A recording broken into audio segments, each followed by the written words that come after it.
Welcome to Well, I Gotta Go. We're your hosts, Maggie and Katie, two best friends supporting each other through life interrupted.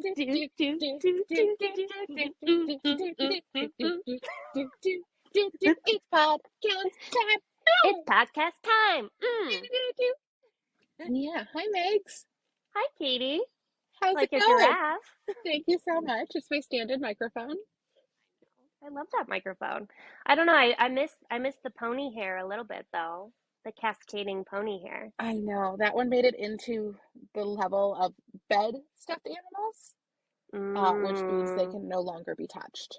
So yeah, that's sacred. only floor stuffed animals are allowed to be taken. And These the are the rules of giraffe. the household. Yeah, The giraffe is a floor stuffed animal still.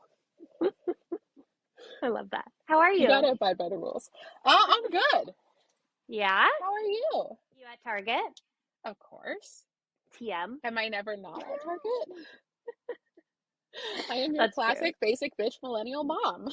Yeah, I in the wear a suburbs. side part in the suburbs at the Target parking lot. You know what? But I love that for you because you're rocking it. Right? It is very much my vibe. It is your vibe. That's great. Oh man, how are you doing? I'm good. My full body rash has cleared up. Just so if anyone's curious, we are doing better on a health front over here. That's good. That's important. We love the Hmm clearing up of a full body rash. It's a big deal. Yep. It's Thursday as we're filming, which means it's almost Friday, which means nothing when you're a mom, Yep. Same except exact that, thing. yeah, you can Except, pretend you're about to party this weekend. yeah. And you no longer have childcare. Yep. I no longer have childcare tomorrow. That's a good deal. Oh man. Okay. Well, you ready to dive into this today? Yeah, let's do this. Last week we talked about body dysmorphia and Mm-hmm. feeling disconnected. This week we're going to talk about all the other feelings that come with body change and body image Mm-hmm. when your experience intersects with culture, whether that's the larger culture or your family culture, because that shit lingers. Yeah. And it brings up a lot of like pre-existing things too. Yes. It's everything that you might have felt insecure about or had questions about your body and how you existed in the world before pregnancy, just like skyrockets, I feel like Right? afterwards. Yeah. Right, because it's not like you get this full like psychological fresh start into Right. motherhood. You are bringing all of those parts of you into it too. You're not Hmm. just a whole you talk about this a lot. You're not just a whole new person. Yeah, there's this thing out there, and I understand why it is, of like the day your child is born, a mother is born too. And like, yes, the day that you give birth, you are a different person than you were before, but you're still the same person, right? All Yeah. the challenges that you faced beforehand, every burden that you've borne is still there. It doesn't change. And that's for the good things too. The good things about you and the ways in which you've grown and the positive things that you have to offer, all of those are also still with you when you become a Mhm. mother. And I think sometimes we expect, like, oh, well, I gave birth and now everything's going to be fine. This is a fresh start. Like, Right. it is Right. anything but fresh. Right. Right. Like with marriage when it's like, "Oh, the beginning of the rest of your life or whatever." Hmm. No. It's just the continuation of the shit that was going on before, but after Exactly. wearing a really pretty dress. Yes. And We with should get a new pretty layers. dress with pregnancy. Yeah. That would be Which nice. reminds me of the photo shoot we did and how those need to be released to the world. Yes. Do you want to talk about that moment? The photo shoot that we did? The Uh, Friends recreation. yes. One of the like bonding moments between my then boyfriend, now husband, and kind of what started our like little flirtation was a rivalry around who had more Friends knowledge. Um, And so, since that formed the basis of our relationship when I got pregnant, all of my friends, you and the other two girlies, came down, and so we could recreate the scene from Friends where Phoebe and Monica are sad and they're wearing wedding dresses, and Phoebe And is Phoebe's pregnant. pregnant. So, Yes. all of us brought our wedding dresses while I was wildly pregnant, and we wore our wedding dresses around the house. That's so It was such a special. great thing. Yeah, I We forgot even about like that. we even like took your IKEA light and we like turned it like we were in a studio. Yes, we I love did. what just happened. I just fully fell. So you just continue on, and I shall fix this. Yeah, do your thing. Do your thing. You know, we're only so tech savvy. Yeah, and you film in your car because you have so many children. Yeah, this is honestly my like sanctuary in a lot of ways. This is where I can get out to be, and it's quiet, and there's no one screaming or crying in the background. Yeah. So So here so we are, and sometimes your all the phone challenges that come with it. sometimes your phone falls off of the dashboard, Because I do refuse to buy anything more than a $10 phone stand. which yeah, is I on don't know brand for why you. that's my principle, but I will die on that hill. No, that's fair. Yeah. So when we're talking about pregnancy, Yes. I feel like it's appropriate to acknowledge that like there are also just like wild actual physiological body changes that happen. Yes. All right. Yep. What sort of things did you experience?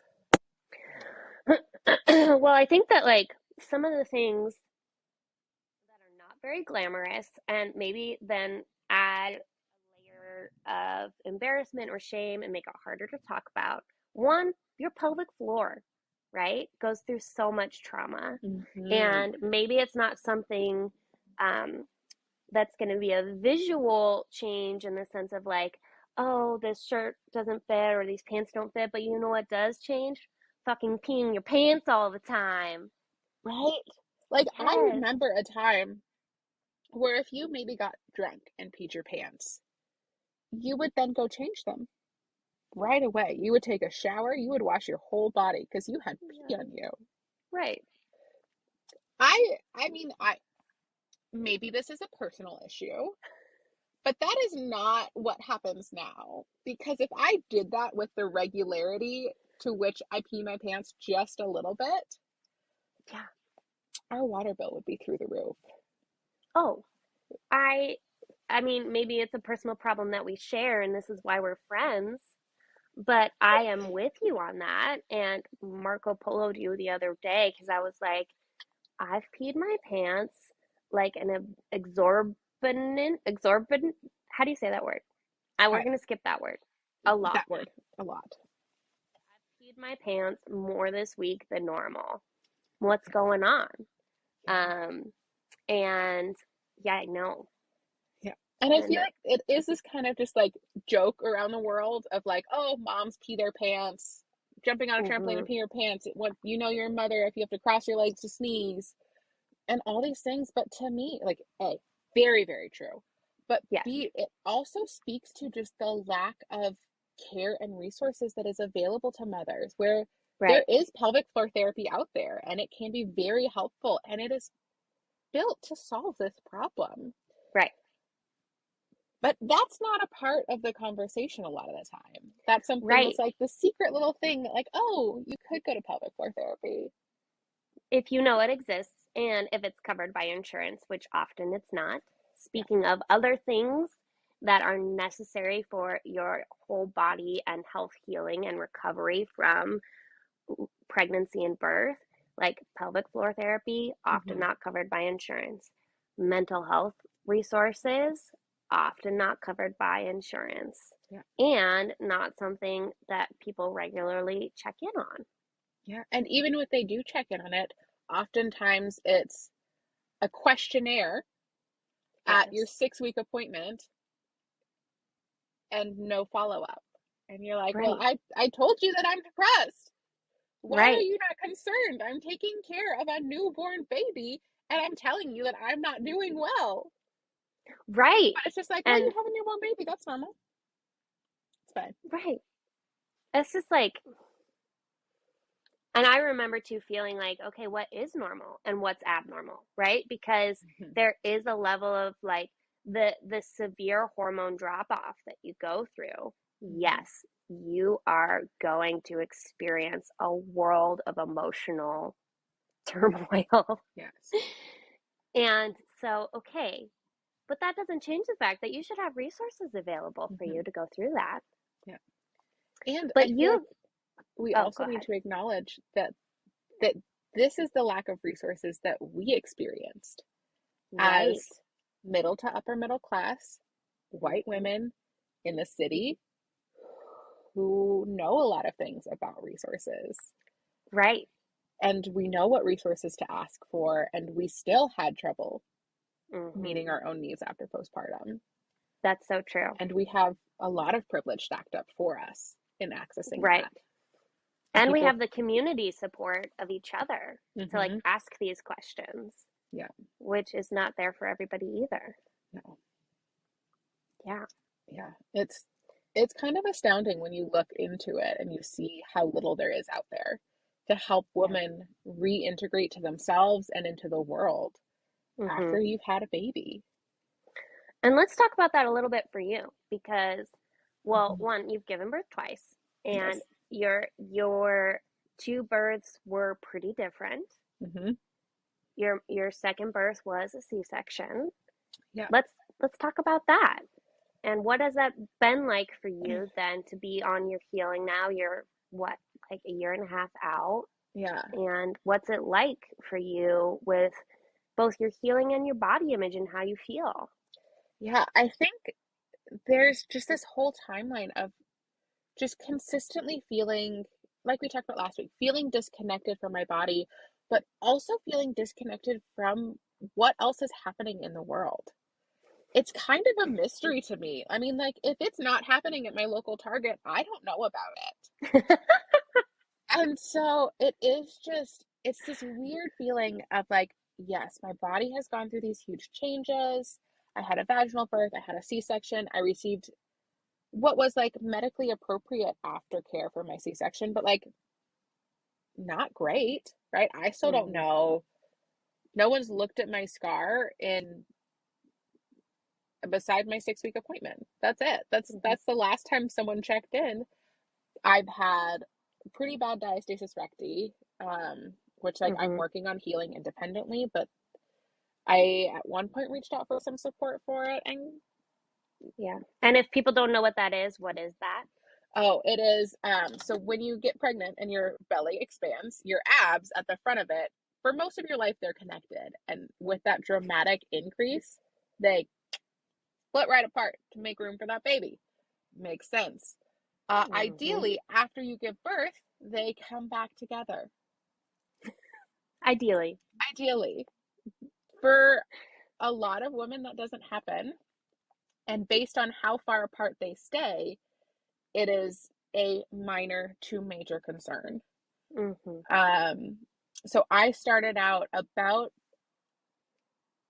8 months or so after birth. I had a four-finger split, um, which That's I like could fit. substantial. Yeah, I could fit Like four a whole fingers in fist could between my go into ribs. your stomach. Yeah, and that is the point that qualifies you for potentially an insurance covered surgery to knit those Okay. things back together.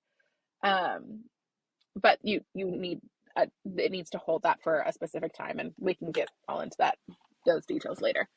Um, and now I'm down to like I think a finger and a half is in Okay. between.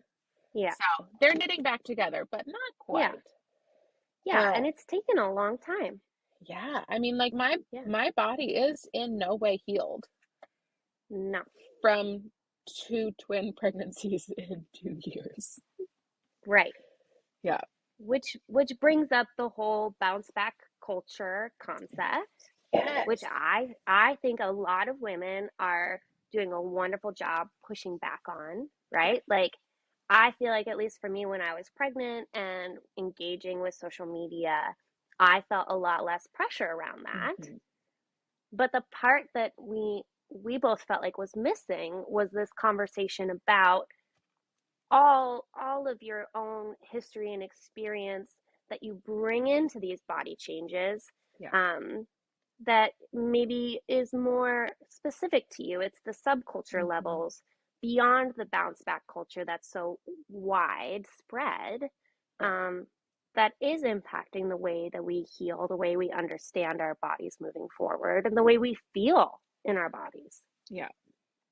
Yeah, it is. I agree. Like it's re-entering the world as a postpartum woman for me was different than I thought it would be, right? I felt for the most part okay about how my body had changed. I understood that it had done something dramatic and like it took me 9 months to get pregnant.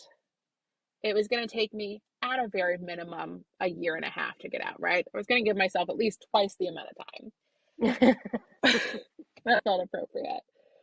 But there was still this like trying to re-enter and then you're feeling all this level of disconnection. And I realized that I had very few of the protective factors that I had had prior to pregnancy, where before being pregnant, if I felt insecure about my body or if I was having one of just like a day where you're just like, I just am not feeling good, one thing that I relied on was like putting on a good outfit and Mm. putting on something that I felt confident in. Now, looking back, were those things always like actually good outfits? No, but they were outfits that I felt good in. I feel like the need to, I was never a fashion maven, but I knew how to dress in a way that made me feel confident. And then all of a Hmm. sudden, I've had these kids, and also there's been a global pandemic, and I realized like I don't even know a baseline of like what's trendy anymore. Yeah. I have no idea where even to start. So now I feel disconnected from my body and I feel disconnected from the world where my old coping mechanism of like putting on something that I feel good in, I don't know what that is anymore. And it's all Yeah. a mystery. And Yeah. it's just I lost so much of my reference point for how to Yep. like create a good feeling about myself in the world at large. Yep. Yeah. Yep. And that makes sense for me about what I know about you too, Hmm. right? Like when we lived together, you did exude this like, I put something on and I am this unstoppable person in the world. I don't give a fuck what you think about me. I think I'm fabulous. Yes. I And do that, strongly believe that A, I'm the funniest person I know. I understand that other people may not hold that belief. My humor is perfectly curated to me.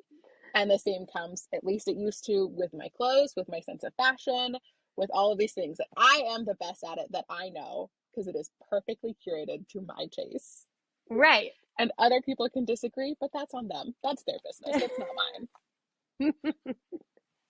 And it's part of your charm. It's part of what makes you who you are. And Hmm. so for you, the disconnect now of like how do you tap into that part of yourself? Hmm. I feel like for me the postpartum journey has brought back some of my own body insecurities in brand new ways, right? Yeah. So like when I was maybe like 3 or 4 months into motherhood, my mom asked me a question. She said, what new things are you learning about yourself in motherhood? And I sat there and I thought about it and I said, you know what? I don't know if I'm learning new things about myself so much as old things are being magnified. So Mm. my level of patience is being magnified. My compassion and ability to love is being magnified.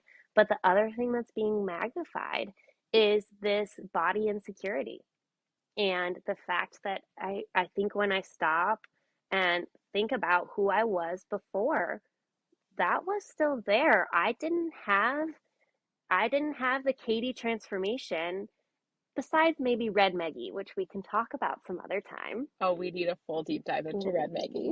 We'll talk about Red Meggie, but that wasn't a constant for me where I could put something on and feel like, yes, I I am who I am and it doesn't matter what you think. I Hmm. felt this deep awareness of the shape of my body, the way that that presents in the world, not being a person who, again, let's take into consideration, I'm a white woman. I am within the realm of what a doctor would say is a normal weight, Hmm. which again has its own issues. But Sure. like there were plenty of messages I was getting from society about what wasn't normal about my body. Hmm. And now those things are continuing for me into postpartum. Um, Whether or not that messaging is happening, the internal messaging is there about what's not normal with my body Yeah. and the shame around that or the criticism. Hmm. Um, and there's a lot that we could say too around what's happening in our immediate family cultures that kind Hmm. of reiterates that. At least Yeah. there's plenty that I could say Yeah. and And conversations I've had to have in my immediate family about that. hmm yeah, it is so interesting to think about maybe some of these messages that we received and then how we coped with them from our parents, from family members, from people who have been in our lives for a long time, that prior to postpartum, and at least for me specifically prior to having a daughter, I handled them in a certain way, right? Like we've talked about this. I very much have this like self-preservation fuck you attitude that has worked very well for me in this realm. Maybe it doesn't work well in Mm-hmm. all realms, but in this realm, it's a major protective factor. Right. But then all of a sudden, you get into this place where you're more vulnerable, and those messages start to hit in a different way. And they feel Mm-hmm. so much more significant, and they hit on wounds that are maybe deeper than you thought they were. Mm-hmm. I don't know, what has that been Yep. like for you? Because you have a different style of coping with that than I do. I do have a different style of coping with that. That's for sure. Although I am jealous of your coping style, let's be honest. Let me just say, I'm a fan. Not to say that it's like the right or only way to do it, but I think it's pretty great. Yeah. You know, I feel like this is where entering motherhood, it's hard not to then circle back to your relationship with your own mother. So Hmm. for me, at least, that's been true. And I've had a lot of upfront conversations with my mom about um, the way that she is engaging with me now that I'm a mother. Hmm. And that has been interesting because some of it is just the okay, some of it's not about motherhood. Some of it's just about the way that we talk to each other or talk about our bodies in front of each other, right? Yes. Because that's setting a culture for my family. And Hmm. my daughter is going to be raised in that. Hmm. And so when we're around each other and my mother is saying like, "Oh, I can't eat X, Y, or Z because my my stomach looks puffy right now," or I don't like this about myself." We're setting a precedent that there's this hypercriticism, this lens by which we see ourselves, and then we Hmm. have to restrict or change our behavior accordingly. Yeah. And And that you can't listen yeah, to your own body's cues, that being hungry is wrong if your body doesn't look good right, enough to be hungry. If you haven't earned the hunger, then like right. who cares that your body is genuinely desiring food and is sending you signals that it needs something? Your stomach's puffy today. Now's not the time. Mm, Not the time to eat.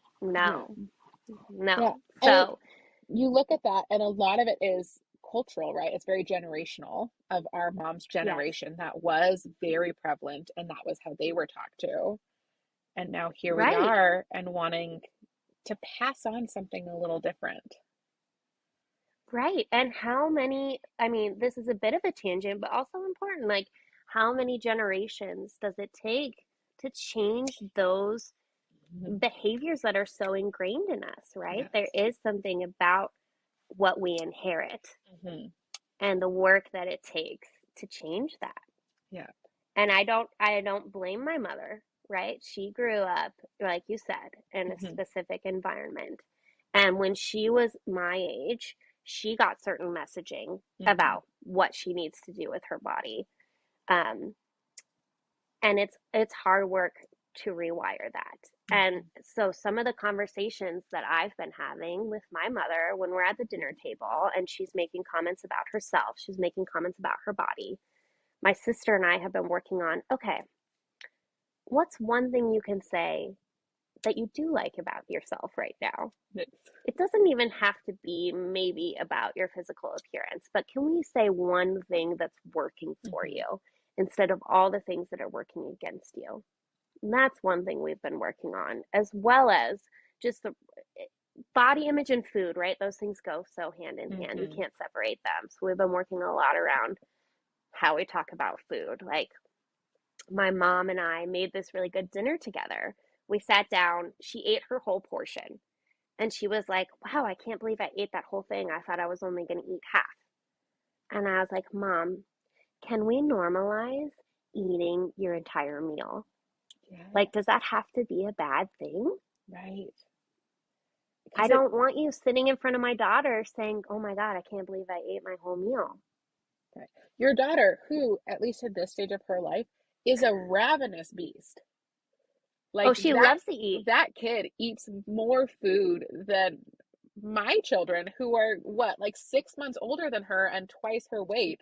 And she puts them to shame in the amount of food that she can And eat. I love that about And it is, her, she right? knows her body, like, right? Like, this is, babies start out with this baseline need of, like, yeah, no, I'm going to get my basic needs met. I might scream at you to do it, but I'm going to do it. Mm-hmm. And like how tender that is. And we love that. And we don't want it trained out of her in any way. I think Right. we would both agree that for our kids, I want them to eat as much as they need to eat for their entire lifespan. That feels Yes. okay. That feels like an appropriate goal.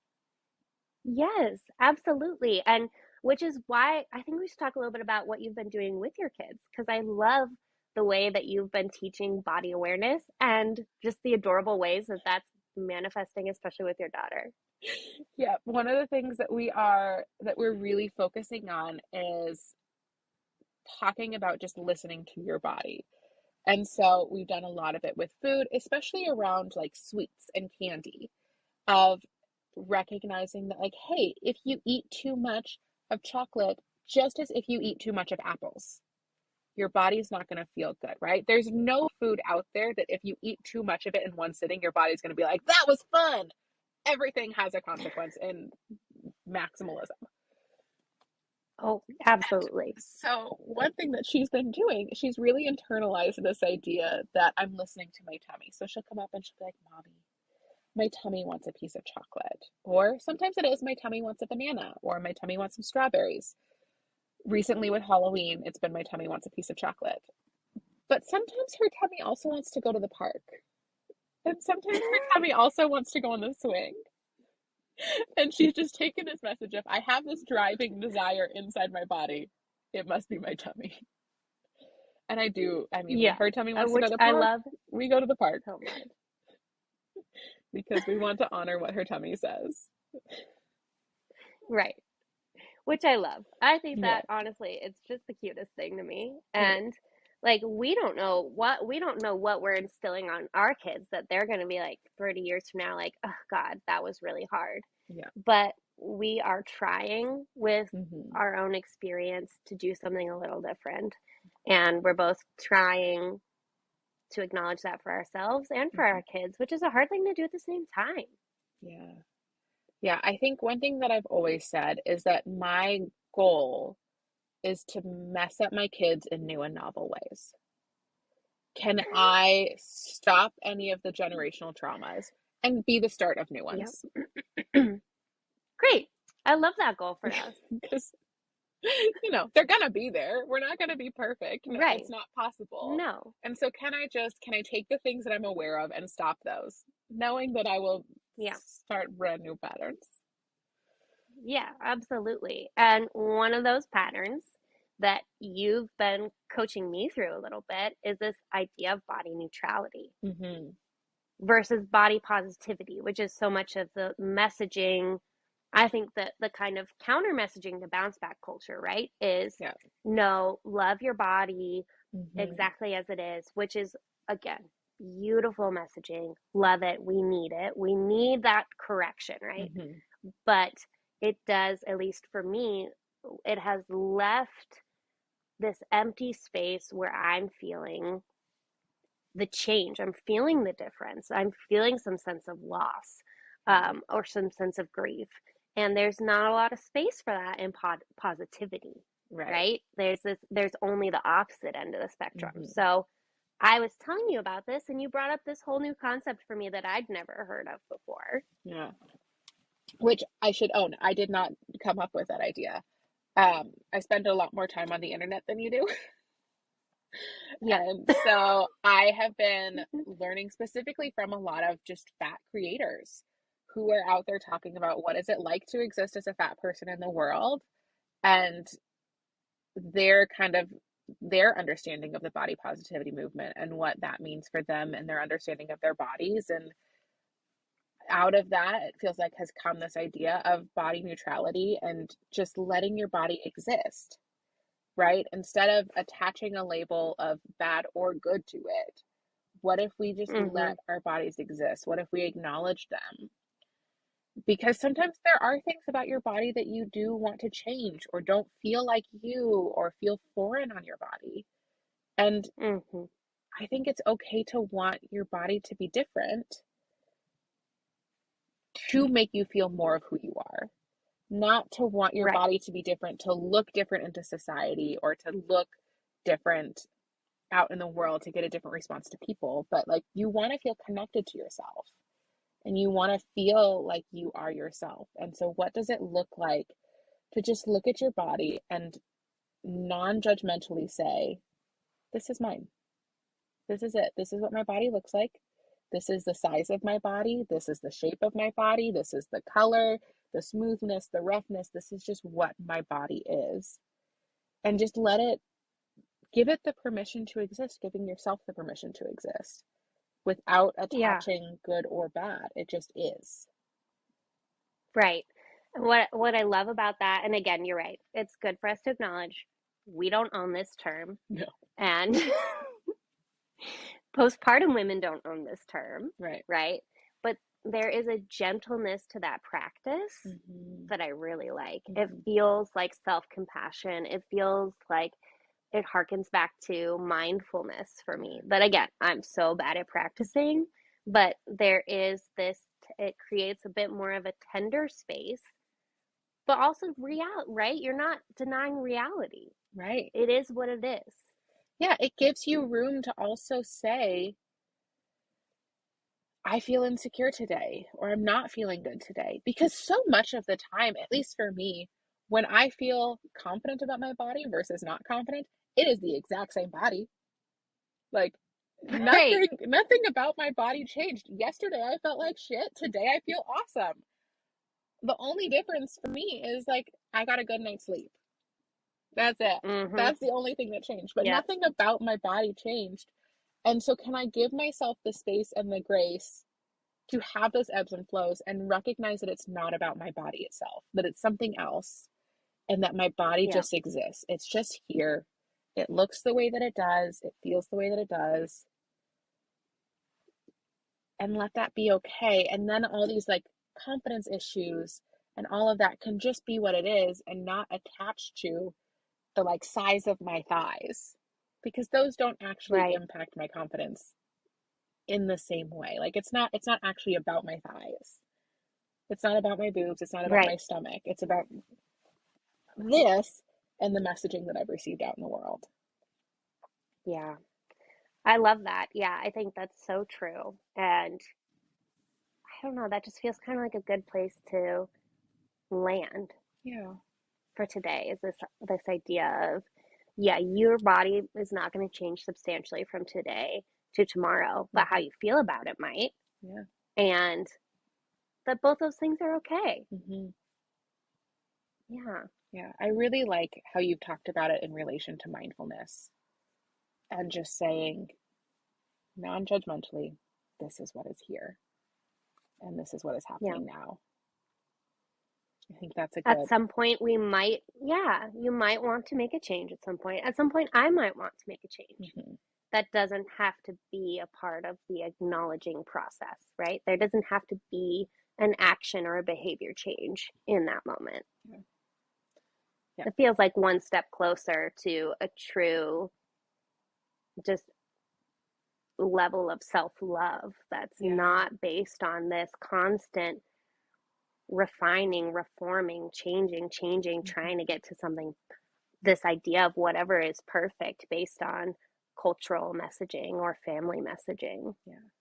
And hopefully, us leaning into that and learning more about that for ourselves will pass on to our kids and how they think about their bodies and how they attach their self-worth to something other than their physical existence, but that it can be Right, about something that's different for them and that they are allowed to exist and allowed to be proud of that regardless of what they look like, because right.